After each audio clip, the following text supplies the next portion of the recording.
Collegium system आपने देखा होगा कि जज को सुप्रीम कोर्ट या हाई कोर्ट के जज को कौन अपॉइंट किया जाता है, उन्हीं के जजेस के द्वारा। क्लियर। तो सिंपल वर्ड में अगर हम लोग कोलिजियम की बात करें तो कोलिजियम क्या है, एक सिस्टम है अपॉइंटमेंट और ट्रांसफर ऑफ द जजेस का। ठीक है, मतलब ऐसा सिस्टम जिससे जजेस का क्या होता है, अपॉइंटमेंट होता है हाई कोर्ट में और सुप्रीम कोर्ट में, और ट्रांसफर होता है एक हाई कोर्ट से दूसरे हाई कोर्ट में। क्लियर। लेकिन ये सिस्टम शुरू से, यानी कि जब से आपका कॉन्स्टिट्यूशन बना है तब से इस तरह से नहीं था। यानी कि आपका कॉन्स्टिट्यूशन इनेक्ट हुआ है 26 जनवरी 1950 में, तब ये सिस्टम नहीं था कोलिजियम सिस्टम। सिंपल क्वेश्चन आता है कोलिजियम सिस्टम से कि ये कोलिजियम सिस्टम किस केस से आया है, तो कोलिजियम सिस्टम आता है आपके सेकंड जजेस केस में।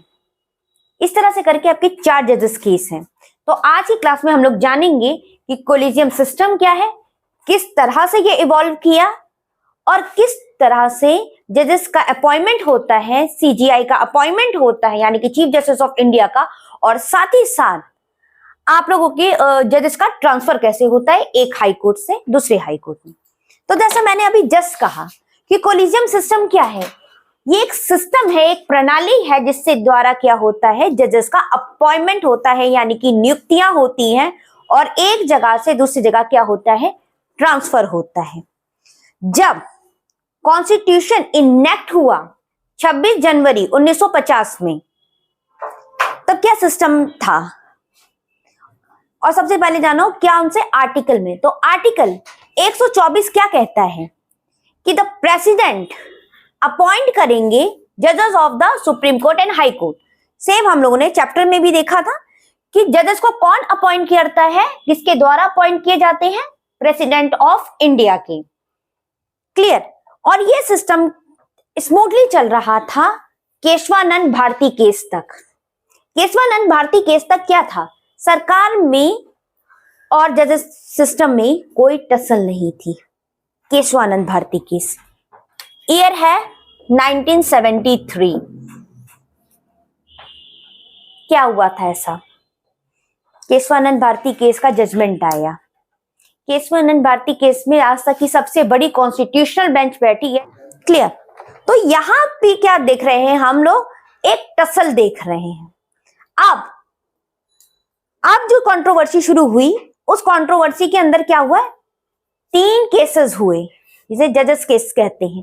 तो पहला जज केस जो आपके यहाँ पे लिखा है वो 1981 में हुआ है, और इसमें जिस सवाल का सबसे बड़ा जवाब देना था वो ये जवाब देना था कि जो सीजीआई का कंसर्न है क्या वो प्रेसिडेंट पर बाइंडिंग है या नहीं है। इसको सिंपल में समझते हैं। सपोज करो कोई व्यक्ति ए है, ये व्यक्ति ए है जिनका नाम दिया जाता है सीजीआई के रूप में या जज के रूप में। अगर प्रेसिडेंट कहते हैं कि ये व्यक्ति बनेगा और सीजीआई भी कहते हैं कि हाँ ठीक है ये व्यक्ति बनेगा, कोई लड़ाई है यहां पर नहीं, आराम से दोनों की सहमति। लेकिन अगर मान लो कि कोई केस जहां पे सीजीआई से कंसर्न कर रहे हैं और कंसर्न में सीजीआई ही कह दें कि ये व्यक्ति नहीं बन सकता है, मैं एग्री नहीं करता इस नेम पे, तो क्या ये disagreement chief justice of India का प्रेसिडेंट पर बाइंडिंग होगा या नहीं होगा? This is the question. पहला क्वेश्चन यही उठता है कि क्या इस ए व्यक्ति का नाम, जिसका नाम अपॉइंटमेंट के लिए भेजा गया, अगर उस पे सीजीआई अपना विरोध कर दे तो क्या ये विरोध प्रेसिडेंट के ऊपर बाइंडिंग होगा या नहीं होगा? तो फर्स्ट जजेस केस 1981 ये कहता है कि ये जो होगा डिसीजन सीजीआई का, ये इस प्रेसिडेंट पे बाइंडिंग नहीं होगा। क्लियर।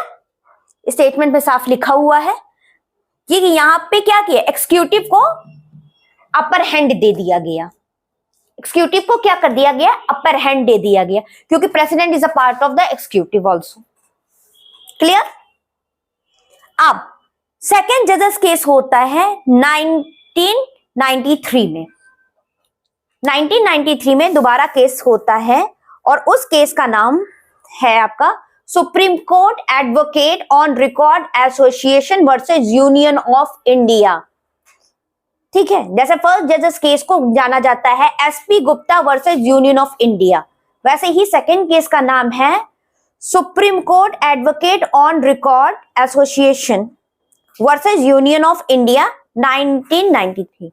अब यहां से एक लैंडमार्क चेंज आता है क्योंकि यहां पे सिस्टम कोलिजियम का आता है।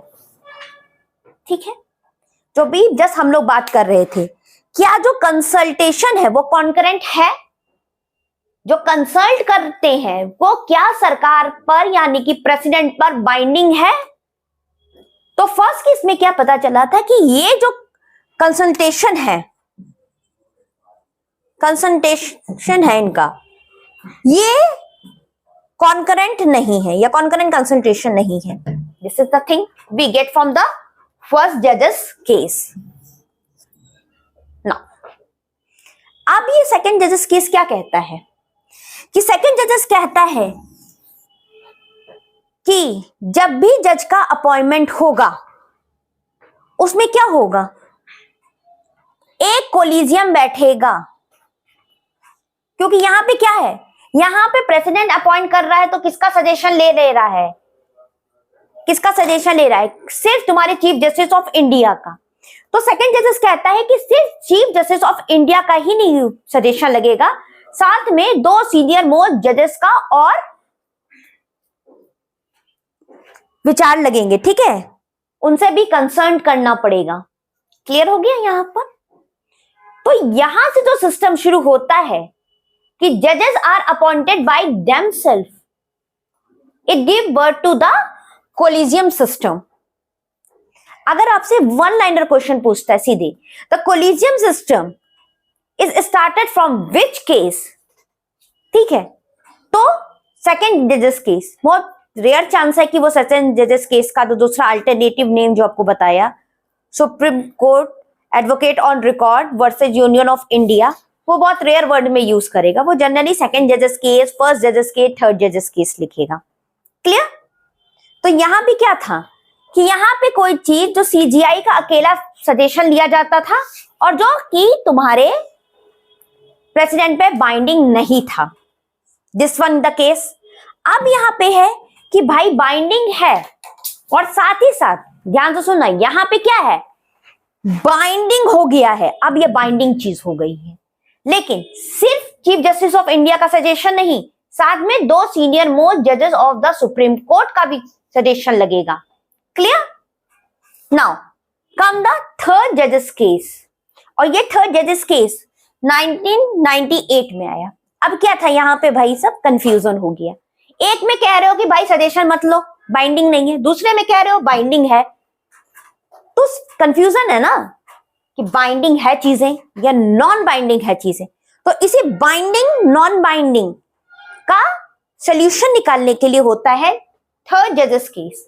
और थर्ड जजेस केस भी कहीं ना कहीं तुम्हारे सेकंड जजेस केस में जो कोलिजियम सिस्टम आया था उसके ही सपोर्ट में बात करता है। क्लियर? अब ये कहता क्या है कि अब सिर्फ दो जजेस का ही नहीं ओपिनियन लगेगा, in fact CGI plus 4 senior most जजेस का लगेगा। ठीक है, सिर्फ सीजीआई का ही नहीं, 4 जजेस का और ओपिनियन लगेगा, यानी कि कुल मिला के 5 मेंबर बॉडी बनेगी। This is the 5 member body. Clear? Now अब थर्ड जजेस केस का जो ओपिनियन मांगा गया था वो मांगा गया था अंडर आर्टिकल 143 में। Under article 143।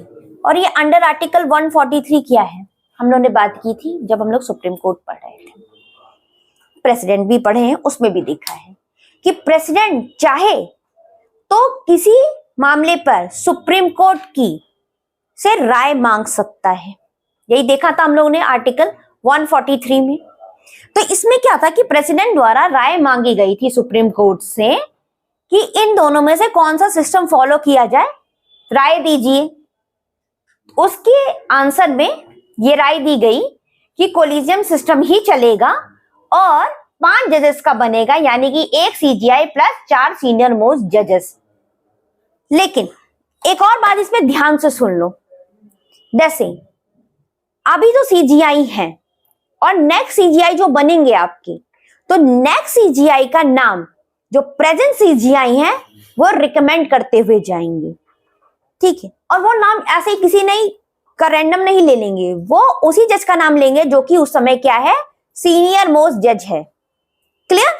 यानी कि जब जस्टिस डी.वाई. चंद्रचूड़ रिटायर करेंगे तो वो अपने नेक्स्ट सीजीआई का नाम बता के जाएंगे, जो कि कौन होगा सीनियोरिटी लिस्ट में अभी सेकंड नंबर पे, क्योंकि फर्स्ट नंबर पे कौन है, सीजीआई है ये। क्लियर?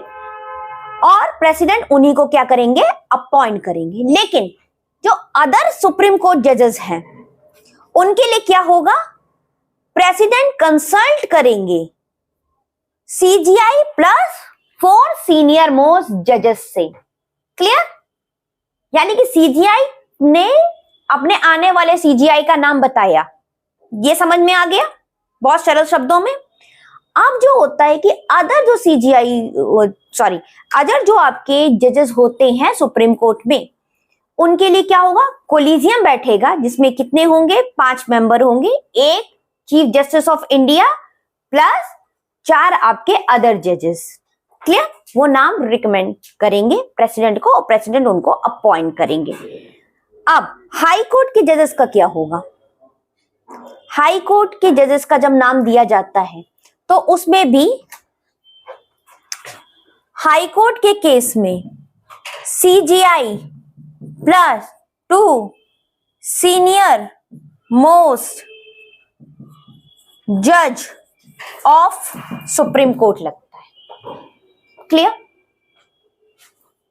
जब हाई कोर्ट के किसी जज का अपॉइंटमेंट करना होगा प्रेसिडेंट को, तो किससे राय लेंगे, किससे कॉन्करेंट लेंगे, वो लेंगे, कंसल्ट करेंगे आपके सीजीआई प्लस 2 सीनियर मोस्ट जज ऑफ सुप्रीम कोर्ट। क्लियर? अब जब ट्रांसफर करना होता है, मान लो कि पटना हाई कोर्ट से किसी को केरला हाई कोर्ट भेजना है, ऐसे आपने सुना होगा कि ट्रांसफर होते रहते हैं। अब मान लीजिए कि कोई व्यक्ति पटना हाई कोर्ट से ट्रांसफर होके जाता है, चलो इलाहाबाद हाई कोर्ट में चला जाता है, ठीक है, Allahabad high court, all high court मत मान लीजिएगा, इलाहाबादी हाई कोर्ट लिखा है मैंने, ठीक है। अब इनके लिए भी क्या है, मैंने यहाँ पे क्या बोला था, appointment and the transfer of the जजेस। मतलब ये कोलिजियम सिस्टम क्या है, सिर्फ अपॉइंटमेंट से ही रिलेटेड नहीं है, यहाँ पे इनसे राय मांगी जाएगी ट्रांसफर में भी। और ट्रांसफर में क्या होगा, सीजीआई प्लस 4 सीनियर मोस्ट जजेस ऑफ सुप्रीम कोर्ट। क्लियर? इसके अलावा पटना हाई कोर्ट से जा रहा है तो यहाँ पे जो चीफ जस्टिस है उनसे भी कंसल्ट किया जाएगा, और जिस कोर्ट में जा रहा है, जैसे इलाहाबाद हाई कोर्ट में जा रहा है, तो यहाँ के भी चीफ जस्टिस से कंसल्ट किया जाएगा। यानी कि सेंडिंग और रिसीविंग स्टेट के चीफ जस्टिस से क्या किया जाएगा, कंसल्ट किया जाएगा, ठीक है। साथ ही में क्या होगा, chief justice plus 4 senior most जज ऑफ सुप्रीम कोर्ट। और ये फैसला देंगे किसको, क्या देंगे, फैसला देंगे अपना प्रेसिडेंट को। क्लियर? यहां तक आई थिंक तो कोई कंफ्यूजन नहीं होगा। नाउ क्या प्रेसिडेंट नाम रिटर्न कर सकते हैं? एक और क्वेश्चन बनता है यहां से कि मान लो कि प्रेसिडेंट को नाम पसंद नहीं आया, वो नहीं चाहते हैं कि एक्स पर्सन जज बन जाए सुप्रीम कोर्ट का या हाई कोर्ट का, या फिर उसका ट्रांसफर हो जाए पटना हाई कोर्ट से इलाहाबाद हाई कोर्ट या आपका केरला हाई कोर्ट, कोई भी हाई कोर्ट, ठीक है। क्या प्रेसिडेंट नाम को रिटर्न कर सकते हैं? यस, प्रेसिडेंट नाम को रिटर्न कर सकते हैं फॉर रिकंसिडरेशन। रिकंसिडरेशन के लिए क्या कर सकते हैं, नाम को रिटर्न कर सकते हैं। लेकिन अगर वही नाम फिर से घूम के आता है तो प्रेसिडेंट साइन करने के लिए बाध्य हो जाते हैं। क्लियर? अब एक और छोटी सी चीज है, यहां पे समझते हैं। चीफ जस्टिस ऑफ इंडिया के पास वीटो पावर होती है। वीटो पावर आपने सुना होगा यूनाइटेड नेशन के केस में, जो सिक्योरिटी काउंसिल, उसमें क्या है, मेंबर के पास वीटो पावर है। अब इसी तरीके से अगर ये दोनों सीनियर मोस्ट जज कह रहे हैं कि एक्स नाम के इंसान को बना दिया जाए, तो उस केस में, थर्ड जजेस केस में क्या कहता है कि सीजे अपनी वीटो पावर इस्तेमाल कर सकता है। क्लियर? ये भी एक छोटा सा पॉइंट था, just for the memory purpose याद रखिएगा कि वीटो पावर इस्तेमाल। लेकिन अगर क्वेश्चन आता है एग्जाम में लिखने के लिए, तो जितना ये मटेरियल है अगर आप इतना लिख देते हो, ठीक है, उतना भी काफी है और इसमें ज्यादा एक्सप्लेन करने की जरूरत नहीं है। ठीक है, अगर इन तीनों केस को भी ऐसे ही इतने ही वर्ड्स में लिख देते हो आप, बातें यहाँ पे खत्म है। ठीक है, ये बातें थी आपको समझाने के लिए।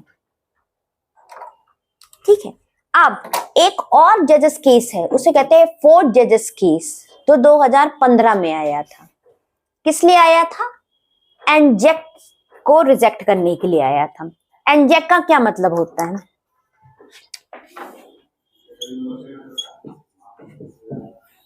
एनजेक, national judicial appointment commission. National judicial appointment commission 2014, और कहीं आपको 2015 दिख जाएगा डेट। ठीक है, 2014 में आया था।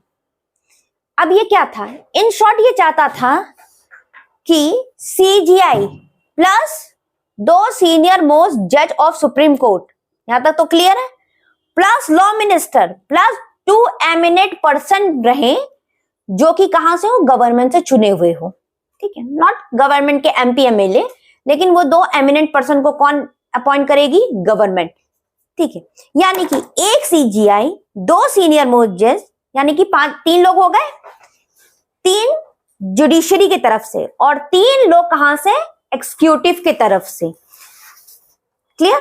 तो इक्वल प्रोपोर्शन हो जब जजेस का अपॉइंटमेंट हो, जजेस का ट्रांसफर हो।